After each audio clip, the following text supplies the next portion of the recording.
In 1956, a small group of researchers gathered at Dartmouth College for a summer workshop. They believed that human intelligence could be simulated by machines. Back then, computers were massive, slow, and expensive. Yet, the idea that a machine could think sparked a revolution. Few people know about this moment, but it was this event that set the stage for everything we see in AI today, whether it's ChatGPT, self driving cars, or face recognition on your phone. Today, artificial intelligence is no longer just a research experiment.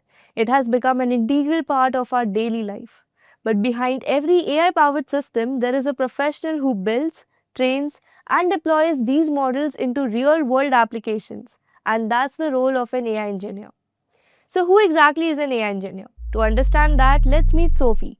She isn't just someone who trains machine learning models. Rather, her real strength lies in taking artificial intelligence out of research papers and putting it into real world systems that people actually use. Currently, she is working on a customer support chatbot. A data scientist may train a model to understand language, but Sophie takes it much further. She designs the full pipeline, how the chatbot listens, processes, and responds to users in real time. She ensures the model integrates smoothly with the company's databases, APIs, and applications. She makes sure it runs reliably on cloud servers, scales when thousands of customers use it at once, and stays secure so no personal information leaks out. Sophie spends her day experimenting with advanced architectures like transformers, BERT, and GPT based models, fine tuning them for the company's domain.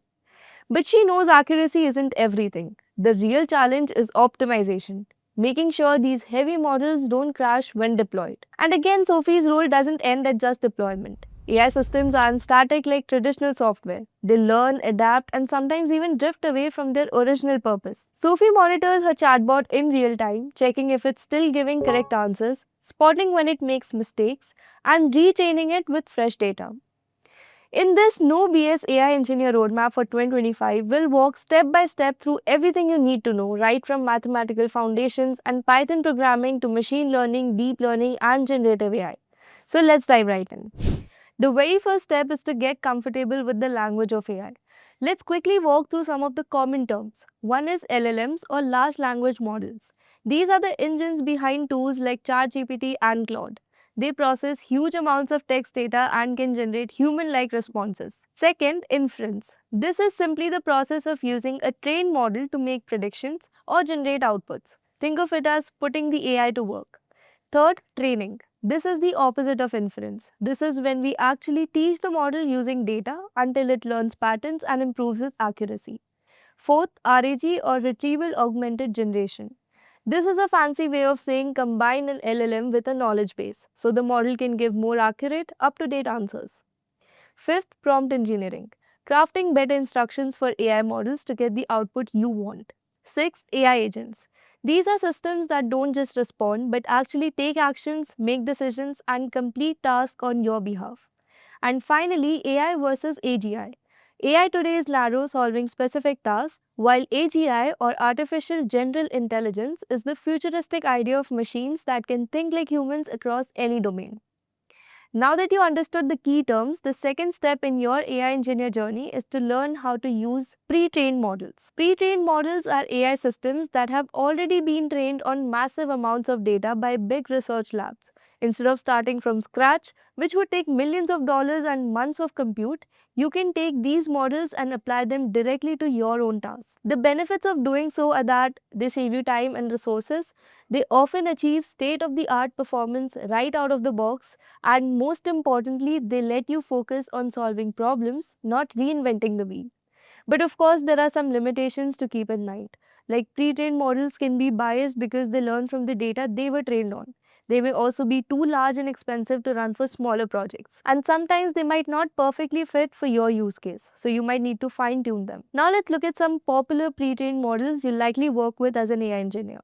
GPT models from OpenAI for natural language tasks, Gemini from Google DeepMind, Claude from Anthropic, Llama by Meta, which is open source, and Hugging Face transformers, which give you access to thousands of community trained models.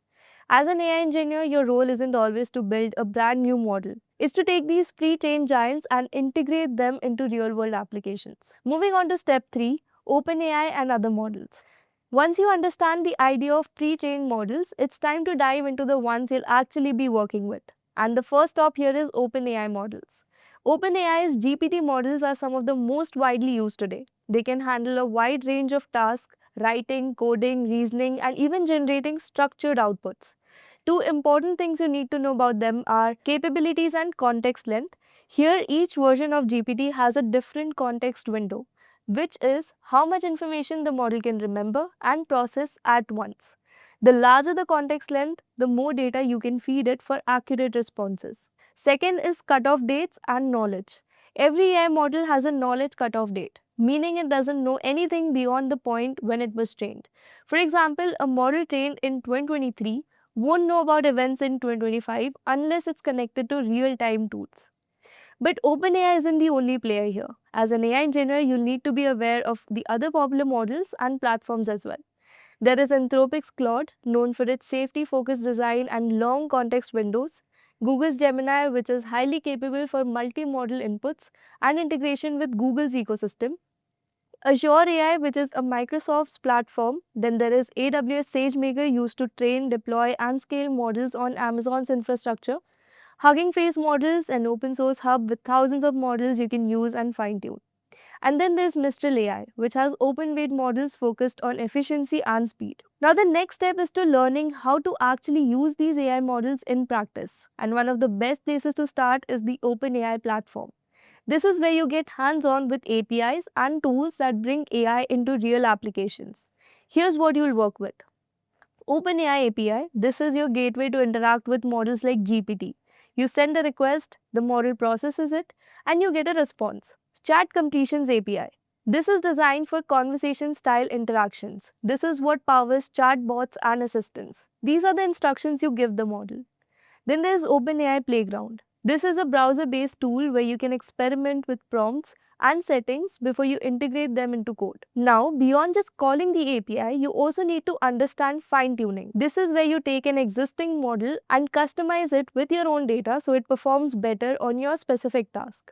And then there's tokens. Every word or character is broken into tokens, and models process text in terms of these tokens. Maximum tokens define how much input plus output a model can handle in one go. Then there are pricing considerations. As an AI engineer, you'll need to balance capability with cost, choosing the right model, context length, and token usage for your project. So far, we've looked at powerful models from companies like OpenAI and Anthropic. But there's another part of AI engineering you cannot ignore, which is step 5, open source AI. Now, the difference here is that closed source models like GPT or Gemini are owned by companies. You access them through APIs, but you don't see or modify the model itself. Open source models, on the other hand, are freely available. You can download them, run them locally, customize them, and even contribute back to the community. Some of the most popular open source models right now include Llama from Meta, Mistral AI models, Falcon, and Bloom. And specialized models you can find on Hugging Face Hub.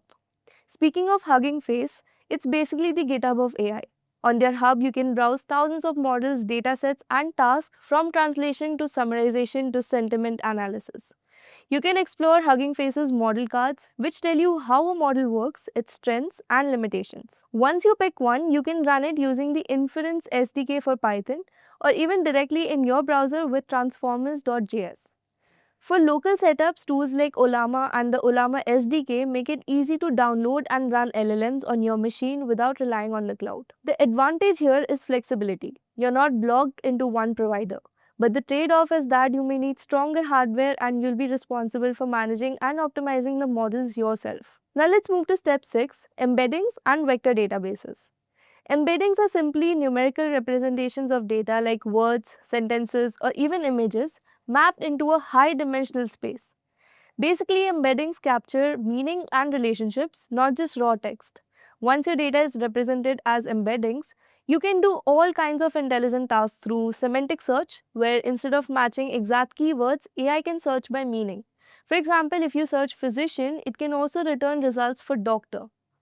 Then there's recommendation systems, where streaming platforms like Netflix or Spotify use embeddings to recommend movies or songs that are similar to your taste. Next, anomaly detection, through which in industries like banking, embeddings help spot unusual patterns such as fraud or suspicious transactions. And data classification, be it sorting emails into spam and non-spam or tagging customer reviews as positive or negative, embeddings make classification faster and more accurate. Now that we know how embeddings represent meaning, the next question is, where do we store and search them? That's where vector databases come in. A vector database is designed to store embeddings and make it easy to perform similarity searches. Unlike traditional databases that look for exact matches, vector databases can find items that are semantically close. For example, if a user asks, "What's the capital of France?" the system doesn't just look for the word capital. It uses embeddings in a vector database to find the closest, most relevant answer, Paris. Some of the most popular vector databases include Chroma, Pinecone, LansDB, Supabase, and MongoDB Atlas. The process usually works like this. Embeddings are indexed inside the vector database, making them easier to organize and retrieve. Then, when a query comes in, the database performs a similarity search, comparing vectors mathematically to return the most relevant matches. This is also known as vector search. Next is step 7, Retrieval Augmented Generation or RAG. Simply put, RAG bridges the gap between a model's fixed knowledge and the need for up-to-date, domain-specific information. Instead of depending only on what the model was trained on, RAG retrieves relevant data from external sources like documents, databases, or the web, and then uses that information during text generation. RAG is useful in cases like chatbots answering product related queries, legal assistants referencing case files, or healthcare tools pulling the latest medical research. The implementation process goes like this: breaking large documents into smaller chunks, converting those chunks into embeddings, storing them in a vector database. During a query, the system retrieves the most relevant chunks, and finally, the model uses that information to generate a grounded answer. There are multiple ways to implement RAG. Some engineers use SDKs directly, while others prefer frameworks like LangChain or LlamaIndex for easier orchestration. Platforms like OpenAI's Assistant API and Replicate also provide built-in RAG capabilities, making integration much simpler. We've now reached the final step of the AI engineer roadmap: prompt engineering and AI agents. Prompt engineering is how we guide the AI to use information effectively. Prompts are instructions where you're telling the model not just what to do, but also how to do it. Prompt engineering means carefully crafting the input so the AI gives accurate and useful output. One powerful method is React prompting, where the model is guided to both reason and act. You can implement this manually, experimenting with prompt structures, or you can leverage features like OpenAI functions and tools, which let the model call APIs, use external data, or even execute tasks in real time. The OpenAI Assistant API takes it further. It allows developers to build assistants that combine prompting, memory, and tool use all in one place. So, those were our 8 essential steps that every aspiring AI engineer should master, from understanding core concepts to embeddings, RAG, and finally building AI agents. But before we close, there are two crucial areas every AI engineer must pay attention to. First is AI safety and ethics. As powerful as these systems are, they also bring real challenges: prompt injection attacks, bias in models, and privacy concerns. An AI engineer needs to think beyond performance, ensuring models are fair, secure, and trustworthy. This means applying robust prompt engineering, testing for vulnerabilities, using safeguards like the OpenAI Moderation API, and most importantly, knowing your customers and their use cases. Second is multimodal AI. The future of AI isn't just text, it's systems that can see, hear, and understand the world across formats. From image understanding and generation with tools like the OpenAI Vision API and DALI, to speech recognition and synthesis with Whisper or text to speech models, multimodality unlocks entirely new applications. Frameworks like LangChain and LlamaIndex now make it easier to build apps that seamlessly combine text, audio, images, and video. And that's the roadmap, your guide to becoming an AI engineer in 2025 and beyond. That was all for this video. Thank you and see you in the next one.